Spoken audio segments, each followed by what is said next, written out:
to make such a strong, bold statements, which was, I guess, followed by many others.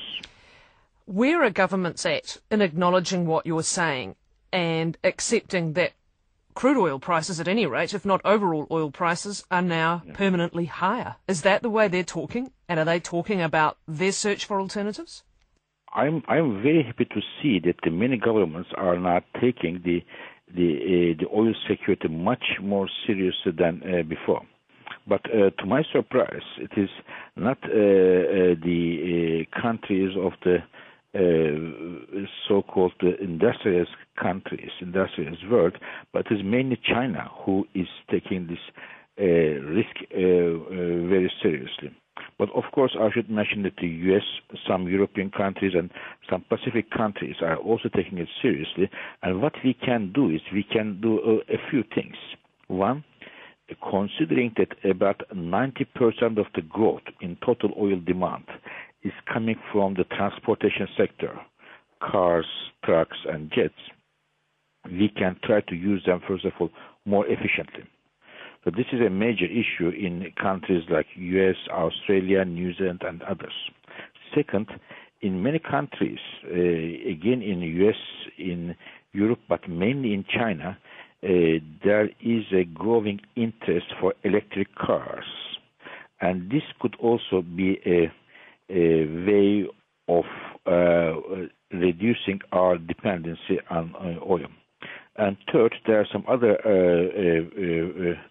areas of work, such as using biofuels for cars, which has some advantages but also some challenges as well. So many countries are acknowledging the fact that oil security is a problem and will be more of a problem in the future. But it is not, unfortunately, so easy to get out of the oil-based economy. It is, I believe, the Achilles heel of our society today is to find alternatives to oil products in the transportation sector is very, very challenging. And we are a long way behind the eight ball, aren't we, if that peak in traditional oil sources is 5 years ago? The prices are very, very high, and this is, for now, it is hurting the economic recovery, and not only in the OECD countries, in the rich countries, but also in oil importing developing countries. And the countries who suffer the most under these high prices are the ones in sub-Saharan Africa. So therefore, I think this, I believe the situation is rather serious in terms of the oil prices, and if the governments do not take serious measures, it will be even more serious in the future. You fear actually the impact on the global economy, but also on geopolitics. You fear this causing new and increased frictions between nations. No, I think what I see is that looking at where the oil will come from in the future, and looking at the strong demand prospects, I believe oil and geopolitics will be more and more interwoven. And for me, this is not a good development. I wish the oil remains as a business, as a sector of energy, rather than it is interwoven more and more with geopolitics. But the trends, unfortunately, are going in the wrong direction. OPEC is meeting in just over 2 weeks, the Organisation of the Oil-Producing Countries, and obviously you are raising now that you would like to see that organisation and its members increase oil production. What would you like to see from that meeting? I mean, we are seeing the global economic situation rather on a fragile ground, and therefore we hope to see that the oil prices coming down. And one of the ways bringing the oil prices down would be giving the message to the markets that we are going to put more oil in the markets and comfort the markets, and we will do whatever it is necessary. Such messages would be definitely helpful to calm down the markets. In fact, last week, your agency appeared to suggest that its members could release emergency stockpiles if oil producers didn't boost supplies. Is that the intended message?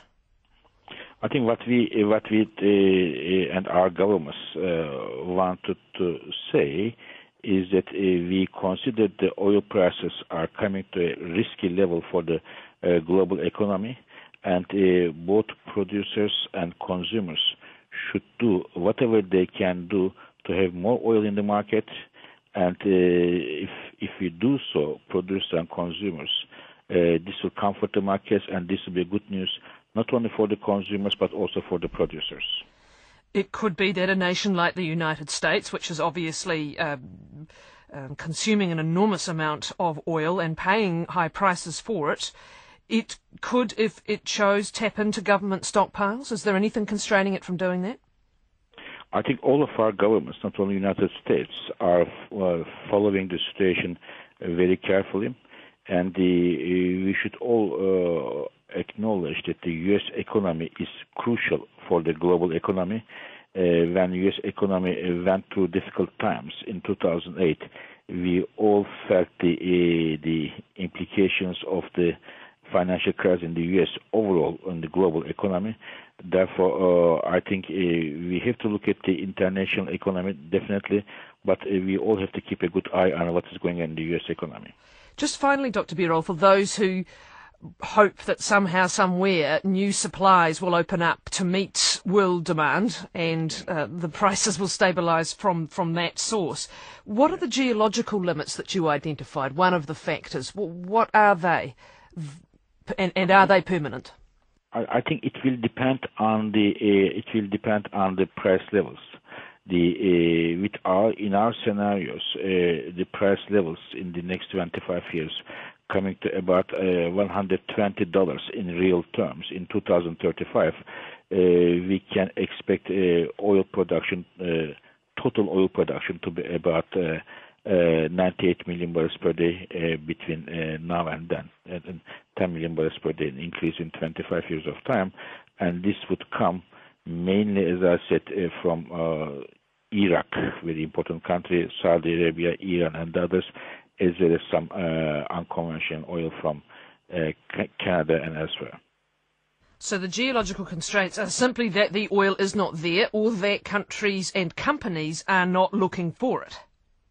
Excuse me, I didn't hear that question. The geological constraints are that the oil simply is not there, or that countries and companies are not prospecting, looking for it. Exactly. We cannot imagine that the oil production will go to 130, 140, 150 million barrels per day without somebody is looking for that, exploring that, producing that, and bringing it to the markets in a reasonable way, which is our base case scenario. We think that if the oil prices are about $120 in real terms, we may see oil production, total oil production, to come about 98 million barrels per day. And that is Dr. Fatih Birol, the Chief Economist at the International Energy Agency. I was speaking to him just before we came to air this morning. He is based in Paris.